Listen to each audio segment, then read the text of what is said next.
What's good, family? Welcome to another episode of the MySpace Effect, Building Influence and Impact. I'm your host, Herschel M. Thank you for joining me for another episode tonight.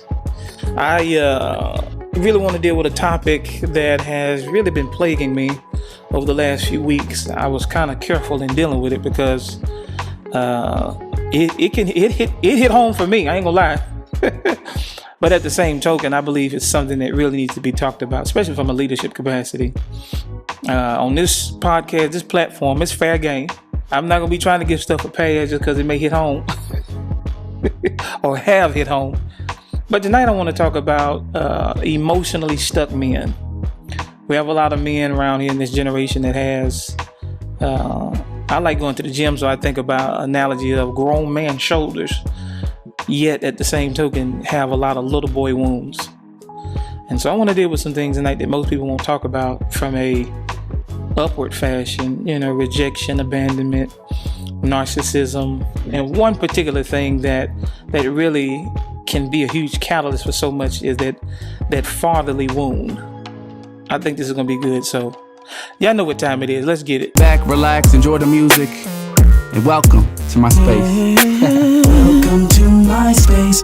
You did not have to come by, but you can. When boys become men, emotionally stuck men, this mature conversation I had really, it kind of influenced and sparked this episode because it's something that men and women are wrestling with quietly.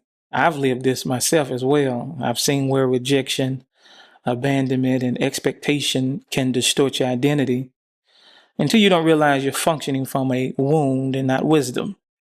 Ultimately, this is what has really pushed me to want to talk about this as a whole. We have to deal with these things. And really, it starts out with that thing called the hidden boy. The hidden boy. Men age chronologically, but they don't always grow emotionally. And sometimes that trauma coupled with silence can create that freezing point. One thing about men is that we internalize things differently than women. And just because one can be strong don't always mean they're connected. You can be strong but disconnected. The catalyst of that crisis can be fatherlessness. If a boy never gets affirmed, the man will always seek validation. Affirmation is important. Even when you look at Proverbs 4, chapter 4:23, it talks about guard your heart. Not from emotions per se, but more so malfunctioning identity. From abandonment to perfectionism to this narcissistic armor. And this is important. This is important that I keep it in a general context because while people have gone through things, everybody experiences different. There may be great similarities, so similar to the point it's just like, that's exactly what I dealt with. However, their personal experience is always unique, always unique. And so I really want to talk about the stages of how one can get from abandonment to perfectionism to this narcissistic armor. Even when you look at the cycle and start with abandonment, typically that comes from an absentee father or inconsistent affirmation, and in many cases, emotional neglect. You look at the cycle of rejection. Sometimes it starts with early friendships from parents, from women, and what I've witnessed greatly from church. Perfectionism is something I've battled with in life too, which is if I do everything right, nobody will leave. Nobody will leave. That can work as a child, but it will destroy you as an adult. Trust me, it will. Oh my goodness, it will. And see, sometimes when that happens, that's how one can really gravitate to that narcissism, because rejection and abandonment are gateways to narcissism or perfectionism. And it's not necessarily more so pride than it is protection. It's that wounded child dressing up as confidence. And I've dealt with people like that. And when you start tinkering with that armor and cracking it, oh man, you bring out the worst. It can, because ultimately narcissism is often just a scared boy hiding behind a strong man's mask. It's typically what it is. And when you start chipping away at that, Oh man, I didn't got the ugly out of people. Now, obviously, this can apply to women too, but I'm dealing with men and the trying to give understanding of how one can be emotionally stuck across the board. And it matters because it plays a huge role into relationships. When you have emotionally stuck men, you're going to have broken relationships. Some men was never taught emotional language growing up. Emotional intelligence, how to really navigate through things emotionally. No, they weren't taught that. Now I'm giving again understanding, a general understanding, because I want this to help somebody where they are, at least give them a path, a way of navigation of like, okay, that makes sense. You have a lot of silent men, they create loud problems because if they don't know how to really articulate their emotions, oh man. So sometimes they either shut down or they blow up. You can have one or the other. That'll put you in a category of emotional entitlement versus emotional responsibility.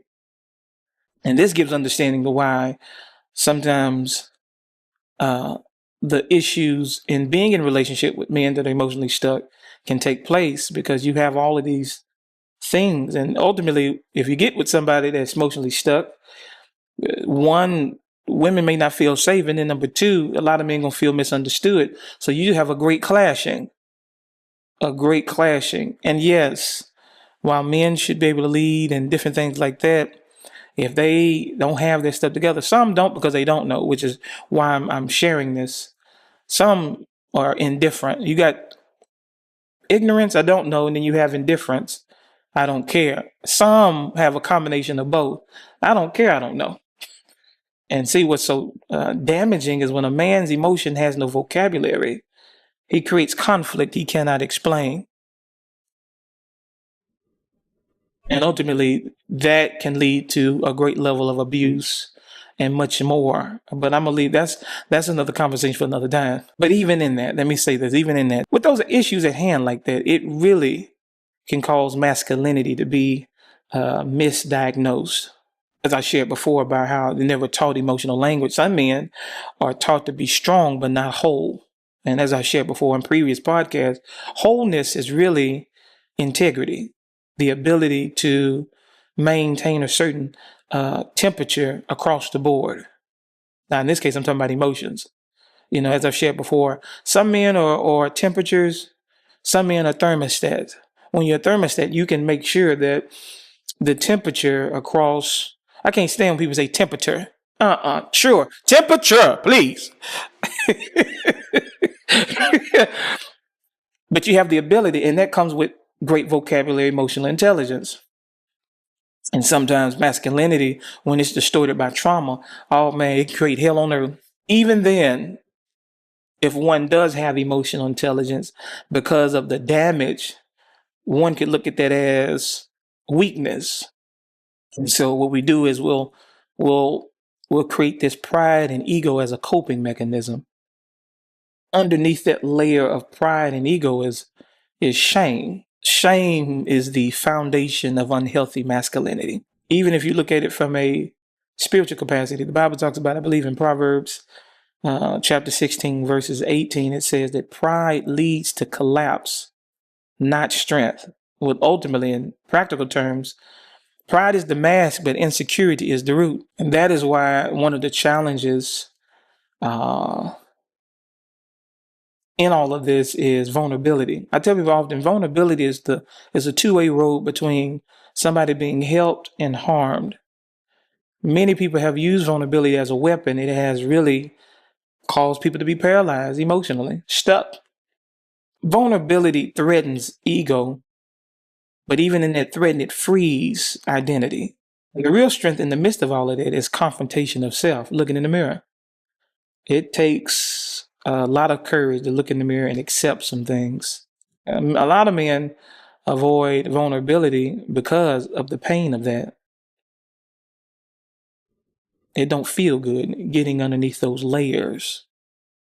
Some people pride, that wall of pride is so strong, man, especially when people have utilized vulnerability as a weapon.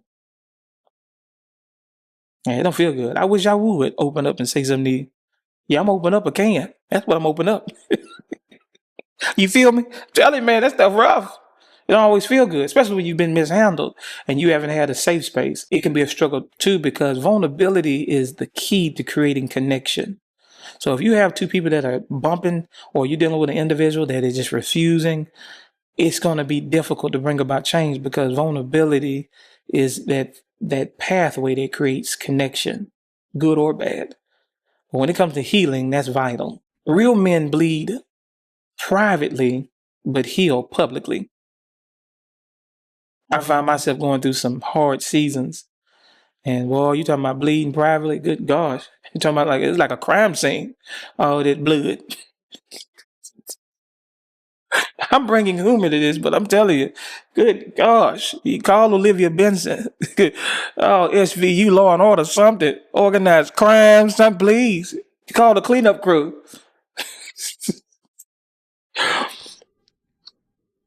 But the healing publicly has been shown and seen, and that's a blessing, because you do not want to be bleeding publicly, because you'll ruin and hurt so many people. And that's why it pays to handle your business and take responsibility for so much. You look in John 20, Jesus revealed his wounds. And the reason why he did, because healing comes through revealing. That's what the Bible talks about, testimony. The Bible says they overcame him by the blood of the Lamb and the words of their testimony. It can help free people. Now, I'm not going to turn this into no Bible study, but I know somebody know what I'm talking about. It helped. That's why many people listen to people's podcasts and stuff. They listen to their podcasts and different people's testimony because they want to be free. They want to see, how can I get to where you're going? And sadly, many don't have the right direction. Some just want to be heard. They don't want change. They don't want to be free. I just want attention. I have a victim mentality. That's what I talked about a while ago about emotional entitlement versus emotional responsibility. All of this requires responsibility, but some people can use this vulnerability and much more as a weapon to get what they want, to stay a little boy. It can apply to women too, but I'm dealing with boys, the men. That's what I'm dealing with.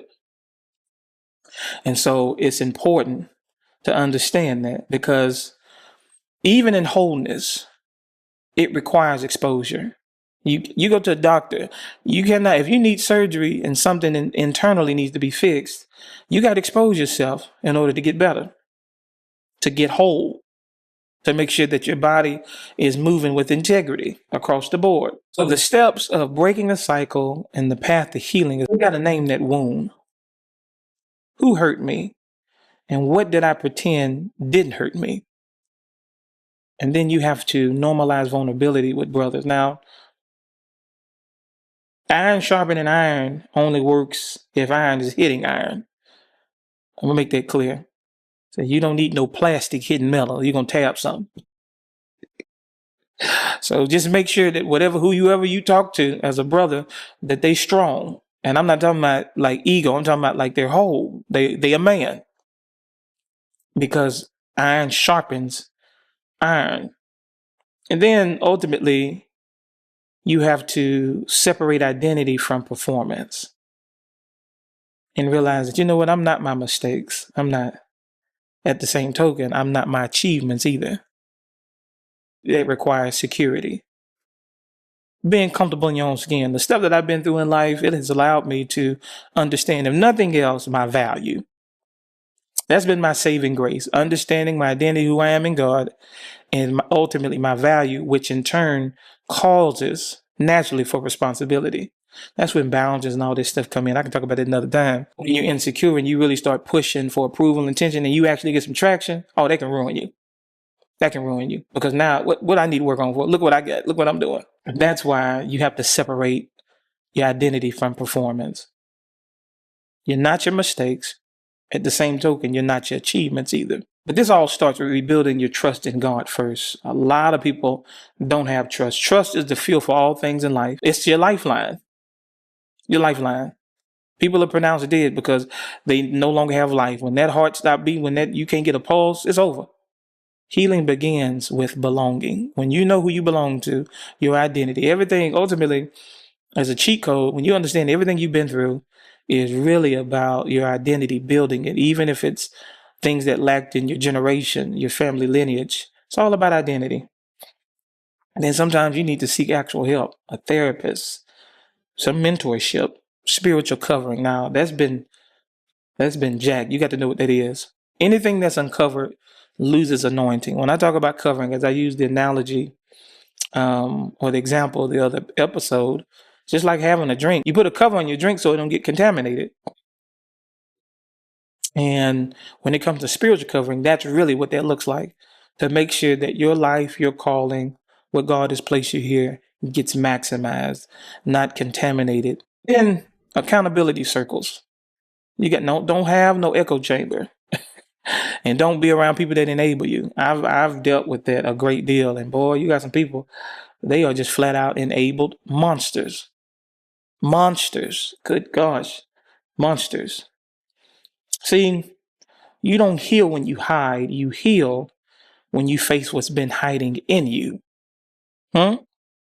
So all the men that are watching this and that are going to watch this eventually, I want you to understand that you're not weak. You're not broken beyond repair. You're not less than. You don't have to perform for God. We have a lot of that going on right now. I mean, great performers. You don't have to keep wearing a mask. Some people, they mask misery and paint pain. That's what their performance look like. But ultimately, you can change your story. And to the women, understand this, and me sharing this, that men don't heal under pressure. They heal under patience. I've been in a situation where I've been wounded. I got around the individual.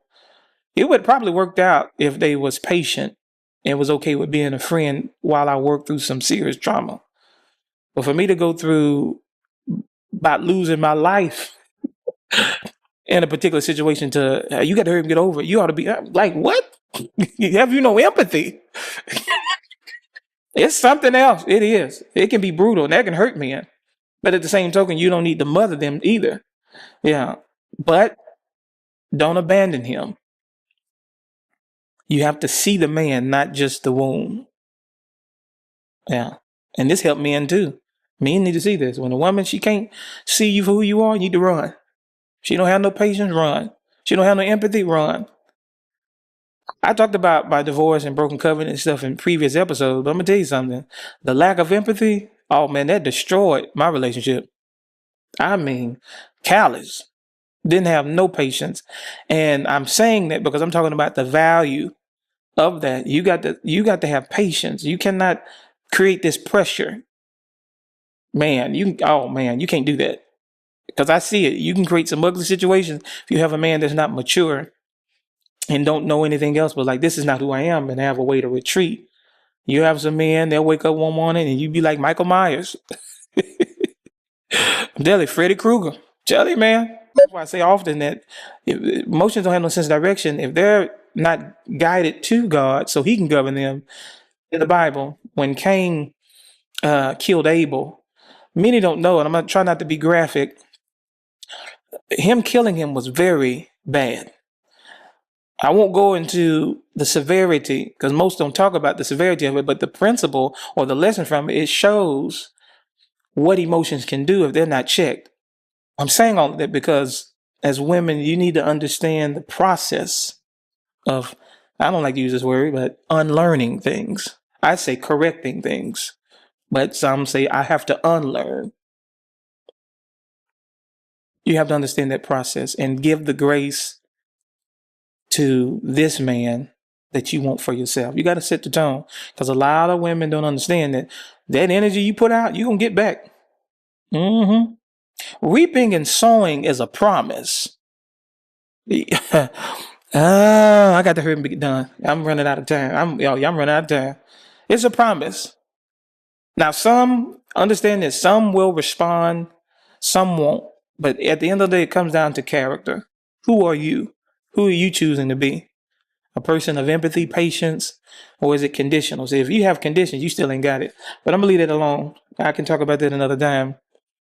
But this is stuff that women should understand and men should have understanding of too regarding women. So you know, be like, no, that ain't it. Okay, this is it. You got to know. You got to be able to see. Perspective is everything. Before I wrap this up, I want to speak again directly to the men who's been carrying something by himself for too long. I want to remind you that you're not weak for feeling, and you're not broken because you're healing. What you've been through doesn't necessarily define you, but what you decide to confront going forward will shape you. Every woman, I just mentioned earlier, but every woman that's watching this or listening, I want to thank you for being a safe space. And I want to thank you for understanding. I want to thank you for praying. I want to thank you for standing in the gap for men who may not yet have the language for their pain. Some good women out there. I'm tell you, some good women out there. I'm gonna tell you that right now. I want to say thank you personally as a man. The cycle ends when you choose awareness over ego, vulnerability over performance, identity over approval, and healing over hiding. That's when, and that is when, only when boys become men. And that's when men become leaders. This is how you can cause a seismic shift in families. You can cause a community to be transformed, and then we start moving into legacy. So if this episode spoke to you, share it with a brother, share it with a friend, share it with a son, share it with a leader, somebody who needs to hear this.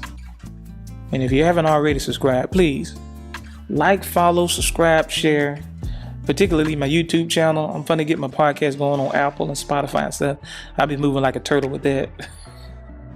I know I'm going to get fussed at, and that's okay.